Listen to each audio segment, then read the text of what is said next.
Hi, everybody, and I'm somehow glad to present in front of you once again, and especially somehow to continue this series of outliers, not talking about body-brain, just for a change.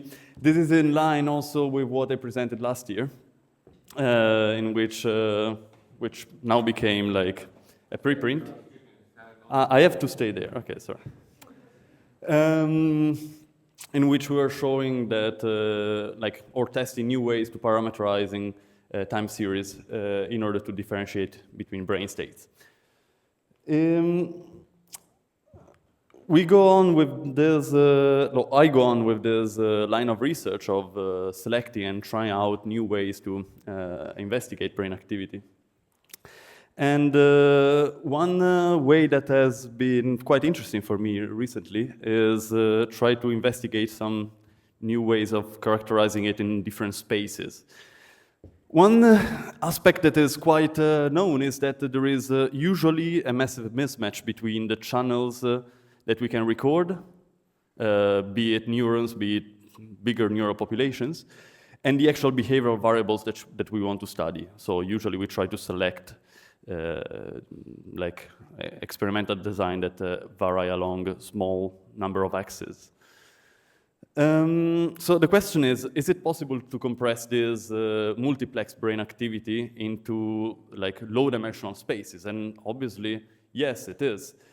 And that has been extensively done with methods that range from the less fancy, like PCA, to more fancy ones, especially in animal research.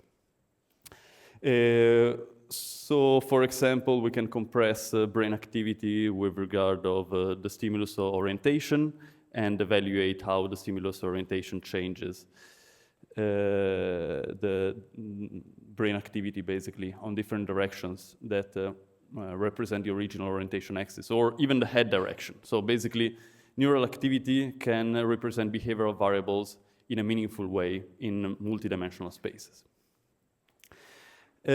One context in which this has been applied recently has been in investigating the dynamics of working memory. In this case, in monkeys, we were, the authors, were evaluating the... It would have been nice if I could talk weed. This was a Nature paper. So basically, they were evaluating how the space would, in which the stimuli would be represented in working memory would change from pre-cueing and post-cueing, showing that basically there would be a rotational dynamic from the pre-cue, post-cue that would prepare the monkey for the actual execution of movement that would be related to the stimulus to be reported in from working memory. And this interdependence between content of working memory and the actual action that is produced was also investigated by a couple of authors, one of which was actually here last year, Freek, showing an interesting finding that basically when you recall items from working memory in this specific paradigm that has, in which each item is associated with a specific motor response, the process of visual selection of the spatial position where the item was maintained, basically, and the response position basically ramp up in the probing time at the very same time, which is counterintuitive, because one would think that there is a sequentiality of the process from working memory, so that you first select the item based on the position it was related, and then in which it was presented, and then you would just report the orientation. So we basically aim to replicate those findings, but evaluating these dynamics into different low-dimensional spaces. So we had 23 human participants performing the task in the MEG. Critically, we had just 192 trials per participant. This is a part that I'm quite fond of, especially given how exhausting experiments in experimental psychology and psychophysics can be.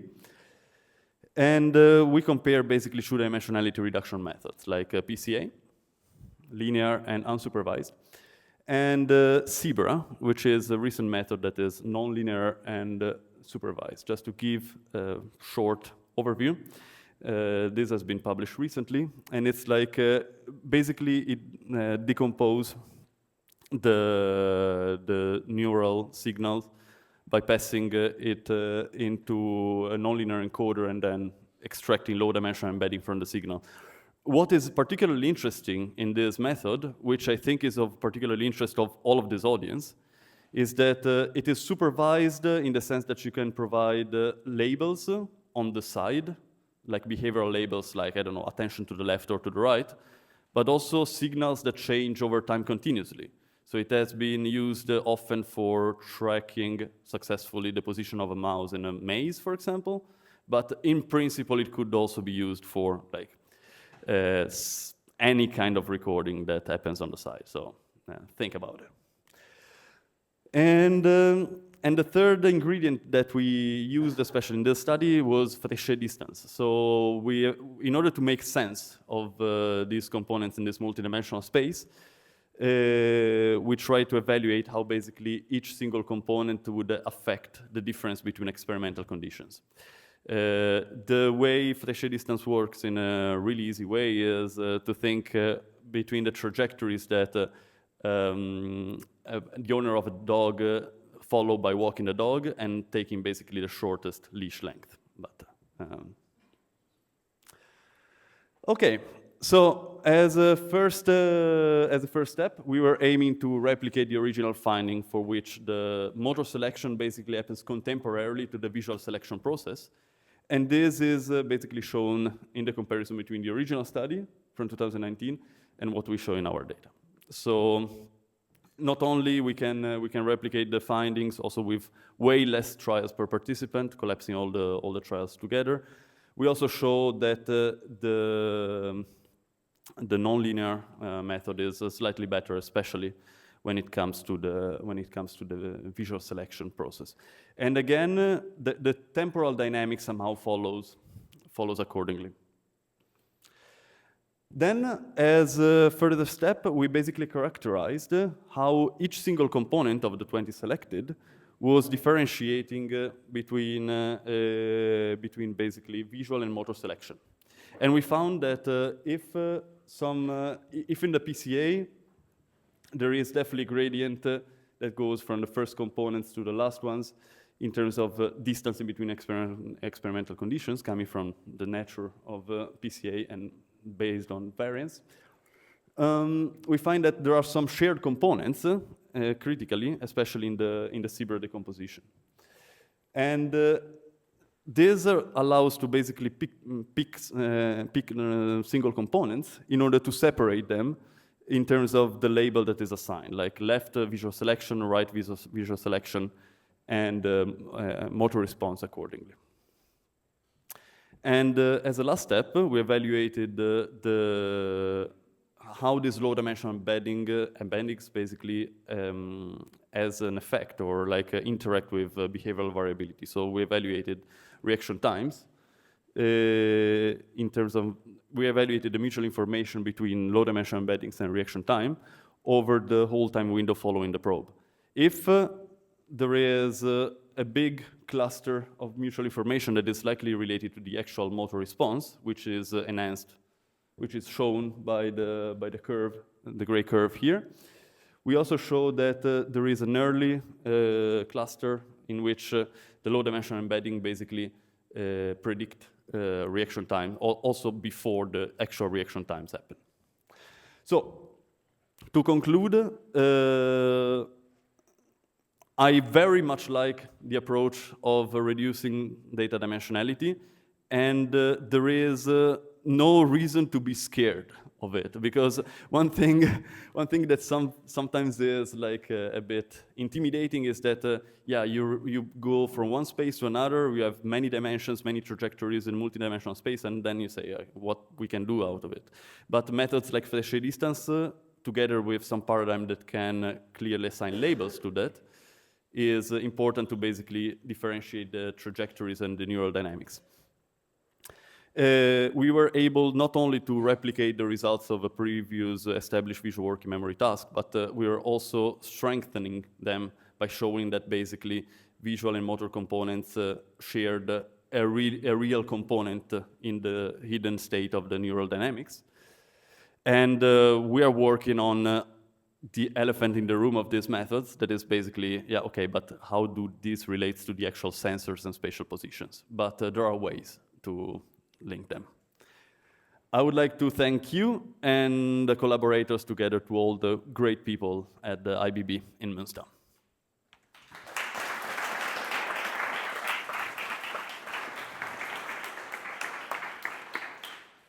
Thank you very much, Elio, for your talk, and we have time for questions. Here you go as well. Thanks, very nice.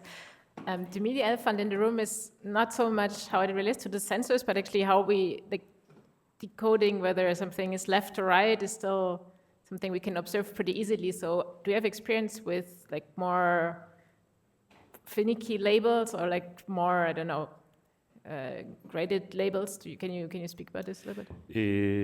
Yes. These methods have been used extensively in mice and animal research, and in that case, yes, it can go in a great degree of details. So right now, we wanted to start with something simple. There are studies that show, for example, also at the single trial level, how learning change basically, and showing how this dynamic change in each single iteration. So, but we are basically moving first steps into the application on humans and not like single units. So I think this is a necessary step in order to move to more finicky labels. Okay, thanks. Any more questions? Then we give the floor to Alexandria, and we think Elio. Where? Yes, sure. Okay, then more to your elephant. Do you think these trajectories can be linked to oscillations, or do you believe that an oscillation might be behind some of these? Because we come back to very low-level signatures in the end, right? Well, low-dimensional. yes. Out of convenience, when showing the trajectories, here I had subtracted the ERP, basically.